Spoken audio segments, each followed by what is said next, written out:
आणखी एक महत्त्वाची आंतरराष्ट्रीय घडामोड, इराण कुठल्याही क्षणी इस्रायलवर हल्ला करण्याची शक्यता आहे। इस्रायलही जशास तसं उत्तर देण्याच्या तयारीत आहे। इराणनं अरब देशांनाही धमकावलेलं आहे, त्यामुळे युद्धाची शक्यता दाट बळावलेली आहे। इराण, इस्रायल आणि लेबनॉनमध्ये युद्धाची शक्यता बळावलेली आहे।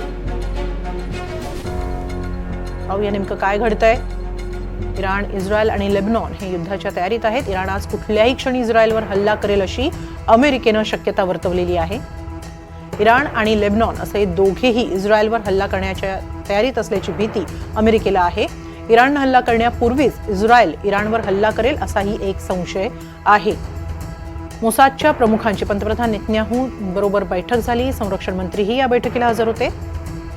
इराणचा दोस्त राष्ट्र असलेला लेबनॉनही इस्रायलच्या नागरी भागावर हल्ला करण्याची शक्यता आहे। लेबनॉनची हिजबुल्ला लष्करी संघटना थेट इराणच्या अधिपत्याखाली आहे। गेल्या आठवड्यातच हिजबुल्लाच्या टॉपच्या कमांडरची हत्या करण्यात आली आणि याचा संशय इस्रायलवर आहे। हमासचे प्रमुख इस्माईल हनिया यांची इराणमध्ये हत्या झाल्यानंतर हा सगळा संघर्ष उफाळून आलेला आहे।